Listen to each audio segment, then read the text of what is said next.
These days, a lot of us chooses to become motorcycle riders. Hindi naman yun surprising kasi cheaper at practical ang pagbili ng motor. Lalo na at mahal na rin ang gasolina. Sure ako, marami sa mga newbie rider natin ang naguguluhan kung ano nga ba ang motorcycle gears na bibilhin. Granted na hindi lahat ng gears ay beginner friendly, good quality, at marami rin ang lumalabas na low quality knockoffs sa market. Ang tendency ay baka mabiktima tayo ng low quality knockoffs na maganda lang tingnan pero the next day, sira na agad. Don't worry mga ka-Moto Asia dahil sasabihin ko sa inyo kung ano nga ba ang dapat nyong hanapin sa isang motorcycle gears para ma-assemble nyo ang inyong desired motorcycle gears. Hello mga ka-Moto Asia! Welcome back sa aming YouTube channel. At kung bago ka lang sa aming channel, don't forget to like and subscribe para lagi kang updated sa mga bago naming informative videos tungkol sa pagmamotor. Without further ado, ito ang tips and guides on buying the best beginner motorcycle gear for you. Una nating pag-uusapan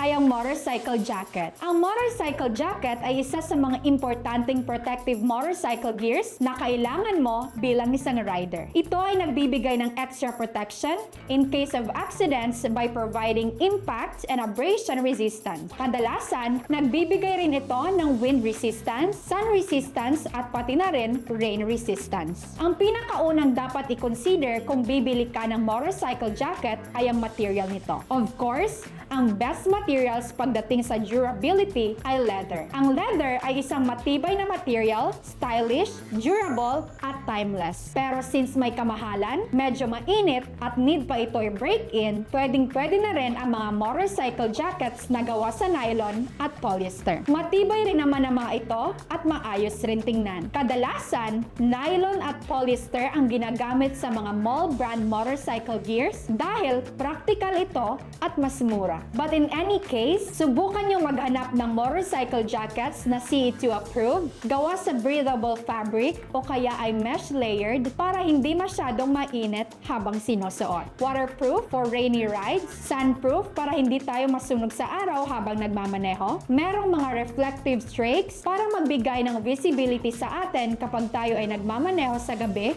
o sa madidilim na lugar. And as much as possible, ay yung mayroong impact-proof protector pads sa back, shoulders, at sa elbows in case of accident. And now, let's talk about helmets. Sa lahat ng protective gears na bibilhin nyo, dapat sa helmet kayo mag-invest ng malaki. Dahil ang helmet ay isang protective gear na nagpoprotekta sa ating ulo at utak sa anumang aksidente. Para naman sa general tips on what to look for sa isang helmet, piliin nyo ang helmet na tama para sa hugis ng inyong mga ulo, may ICC, ECE, and DOT certified helmets, at yung mga anti-glare na gawa sa breathable material ang inner cushions. May vents para well-ventilated ka at higit sa lahat ay maayos tingnan. At ngayon, proceed tayo sa motorcycle gloves. Ang motorcycle gloves ay nakakatulong mag-absorb ng abrasion at impact habang nagmamaneho. It provides better grip capacity for long rides at makakatulong rin ito as protection galing sa anumang weather condition. Dapat ang gloves na pipiliin nyo ay may protective carbon fiber shell for impact resistance at merong joint protection.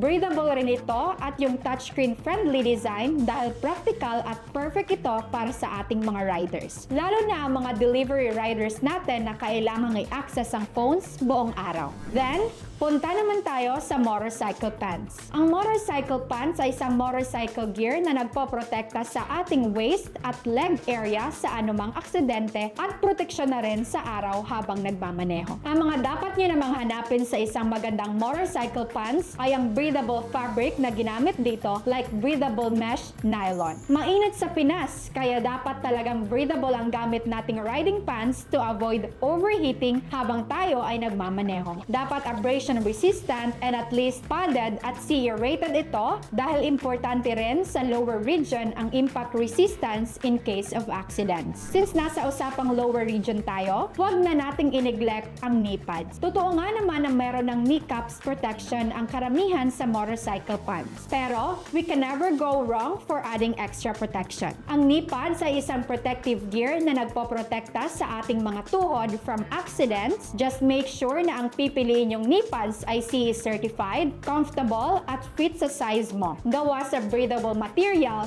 at lightweight. Lastly ay ang motorcycle footwear natin, ang motorcycle boots and shoes. Ang dalawang ito ay nagbibigay ng foot protection habang nagmamaneho ng motor. Ang motorcycle boots ay mas mahaba at mas full ang protection compared sa motorcycle shoes. Ang motorcycle boots ay may iba't ibang lengths depende sa needs nyo for protection. Ang dapat nyong hanapin na features ay yung breathable inner layer, tough-soled, toe protection, at syempre, dapat waterproof. As for motorcycle shoes, ang dapat nyong hanapin na features ay mayroong shoelace holder. Piliin natin yung maganda ang pagkakatahi ng soles para mas matibay ito. At higit sa lahat, yung maayos ang forma at pasok sa preference mo. At ayan na nga mga ka-Moto Asia, ang tips and guide on buying the best beginner motorcycle gears. Sana ay nakatulong ang video na ito sa paghahanap nyo ng gears na bibilhin. Happy shopping at see you sa susunod naming video.